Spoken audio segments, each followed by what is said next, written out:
안녕하십니까, 박사입니다. There are dead people working in government. 미국 정부 내에는 돈만 받는 송장들이 있다고 한 정부 효율성부 수장 일론 머스크는 국제기구에 대해서도 파격적인 입장입니다. 그는 미국이 유엔과 나토에서 탈퇴하는 것을 공개적으로 지지했습니다. 미국 정부는 돈 안 되고 쓸데없는 국제기구는 탈퇴해야 한다는 게 트럼프와 머스크의 견해입니다. 미국 내에서도 같은 의견을 가진 사람들이 많습니다. 도널드 트럼프 미국 대통령과 공화당 의원들은 유엔과 미국이 주도하는 군사 블록에 대한 워싱턴의 참여를 제고하겠다고 다짐했습니다. 유타주 상원의원 마이클 리는 유엔 참사로부터 완전히 벗어나자는 법안을 제출하면서 미국이 유엔으로부터 완전히 철수할 것을 제안했습니다. 마이클 리는 유엔이 미국과 동맹국을 공격하는 폭군을 위한 플랫폼이라고 비판하면서 상당한 자금 지원에도 불구하고 유엔은 전쟁과 집단학살, 인권침해, 팬데믹을 예방하지 못했다고 말했습니다. 머스크도 마이클 리에 호응하면서 미국은 유엔과 관련 기관에 너무 많은 자금을 지원하고 있다고 X에 썼습니다.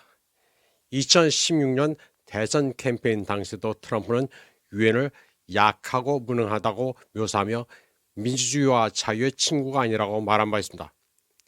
지난달 트럼프 행정부는 러시아가 우크라이나에서 즉각 철수할 것을 요구하는 유엔 총회 결의안에 반대했습니다.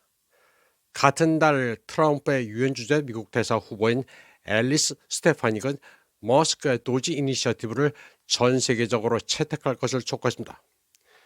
그녀는 유엔의 재정 관행을 비판하고 국제적 거버넌스를 개혁하기 위한 글로벌 도지 노력을 촉구했습니다. 머스크도 나토에 대한 회의적 입장을 표명했습니다. 2월에 그는 나토를 시대에 뒤떨어진 동맹으로 규정하고 전면적인 검토를 요구하면서 냉전 이후 무슨 효용성이 있는지 의문을 제기했습니다. 그는 또한 미국 납세자가 유럽의 방위비용 상당 부분을 부담하는 근거에도 의문을 제기했습니다. 머스크는 미국이 GDP의 3.5%만 방위에 지출함에도 불구하고 나토 군사비용의 약 67%를 부담하고 있다고 강조했습니다. 거듭 말씀드리지만 도널드 트럼프는 젤렌스키를 옥죄면서 러시아 편을 들고 있습니다. 이쯤 되면 한미 동맹을 옹호하는 소위 보수 우파는 트럼프와 같은 노선을 가는 게 정상적입니다. 그동안 우크라이나를 무지성적으로 응원하며 러시아를 악마화한 행위를 다시 성찰하는 게 맞습니다. 러시아는 우리와 척질 이유가 없는데 바이든이 제 물어라 하니 윤 정권이 적대시해왔습니다. 그리고 전쟁에서는 무조건 이기는 쪽에 서야 한다는 진리를 자각해야 하겠습니다. 국제사회는 정글입니다. 이기는 쪽이 모든 것을 결정합니다. 그런데 한국은 줄곧 루저 편에 서왔습니다. 그리고 그 루저는 극도로 사악함에도 불구하고 정의의 사도라도 되는 양 응원해왔습니다. 지금 한국이 가야 할 길은 분명합니다.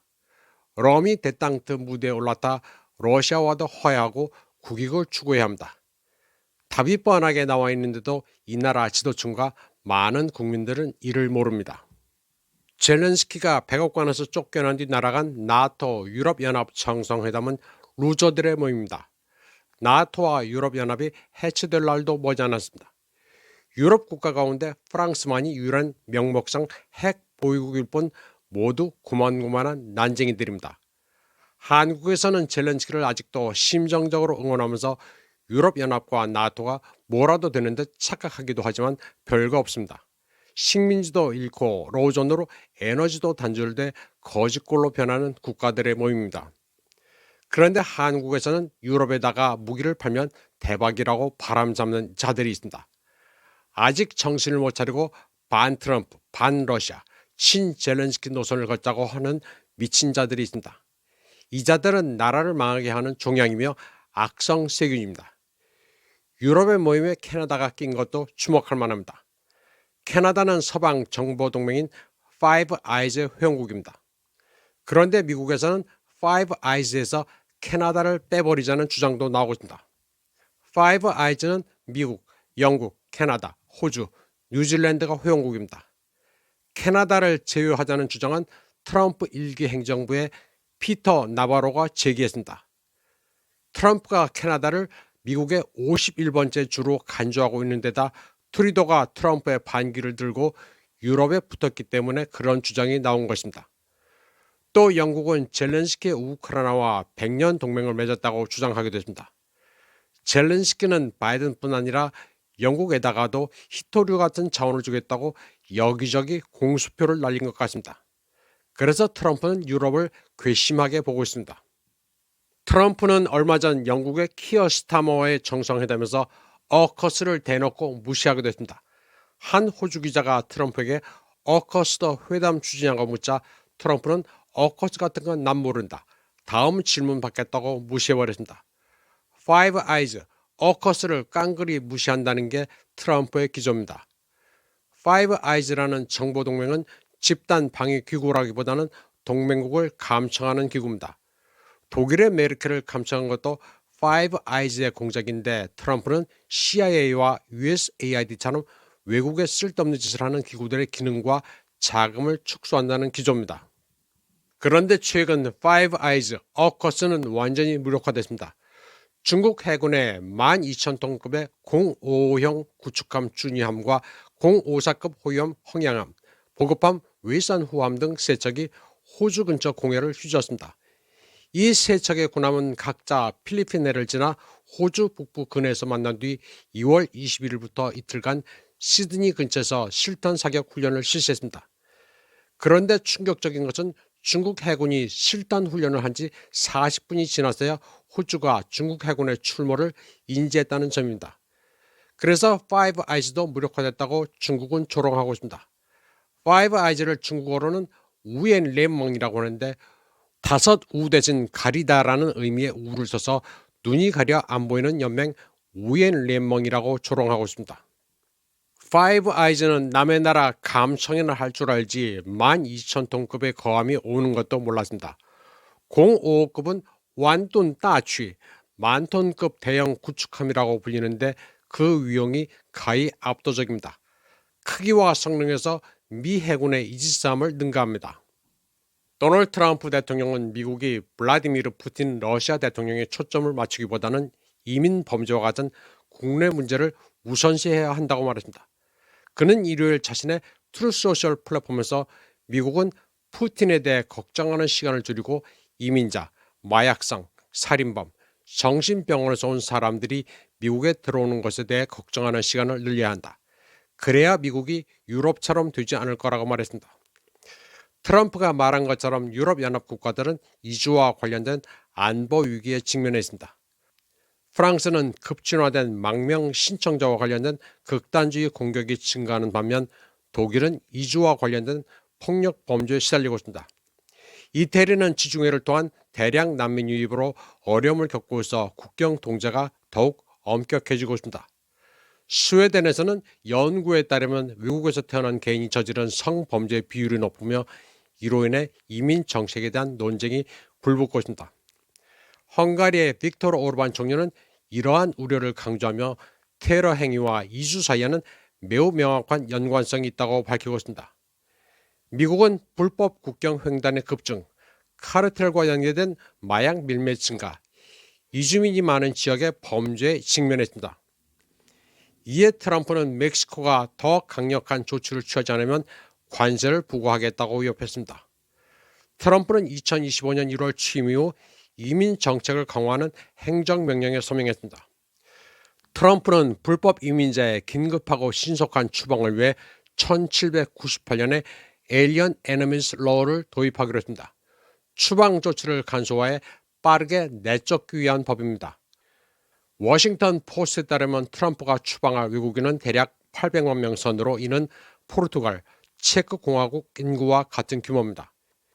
이와 관련해 러시아 매체 자르그라드는 푸틴과 트럼프의 암묵적 거래도 있을 수 있다고 전했습니다. 사법적 절차 없이도 이민자들을 신속하게 추방하는 방침에 따라 트럼프와 푸틴이 20만 명이 넘는 우크라이나인들과 1만 8천 명에 이르는 러시아 반역자를 미국에서 몰아내기로 했다는 의견이 온라인상에 나타나기 시작했다고 이 매체는 전했습니다. 우크라이나인이 추방되면 바로 대포법으로 붙잡혀갈 공산이 크고 러시아인들도 죄에 따라 수감될 수 있지만 우크라이나보다는 훨씬 관용적입니다. 현재 미국에 머무르고 있는 우크라이나 난민은 27만 1천 명이나 됩니다. 조 바이든은 2022년 3월 Uniting for Ukraine이라는 특별 프로그램을 실시해 10만 명의 우크라이나인들을 받아들이겠다고 했지만 실제로는 계획한 것이 거의 3배나 되는 난민이 미국에 들어왔습니다. 이들은 미국 납세자의 돈을 축냈습니다. 이들이 하는 일이라고는 미국 사회에 기생하면서 친우크라이나 시위를 벌이는 것뿐입니다. 미국으로 도주한 러시아 난민의 경우 아르투르 스몰리아니노프라는 가수가 대표적입니다. 러시아이면서 우크라이나 편에 서서 싸우겠다고 한 뒤 전쟁터로 간 게 아니라 미국으로 도망쳤습니다. 그리고 미국에서 반전 가요를 부르고 있습니다. 이 밖에 영국 시민권도 가지고 있는 알렉세이 나발리의 동료 마리아 빼부치흐도 있습니다. 트럼프는 우크라이나, 러시아 난민들은 텔아비브나 런던이 아닌 본국으로 송환해버리겠다는 계획입니다. 한편 우크라이나의 글로벌 보이스라는 키포스트는 아직도 거짓 전과를 게시하고 있습니다. 3월 3일 하루 동안 러시아군 1350명을 사살했고 전차 11대, 야포 60문을 파괴했다고 주장합니다. 이 신문은 지금까지 러시아군 87만 8070명이 무력화됐으며 전차는 1252대, 포병은 24019문, 장갑 차량은 21,290대를 파괴했다고 주장합니다.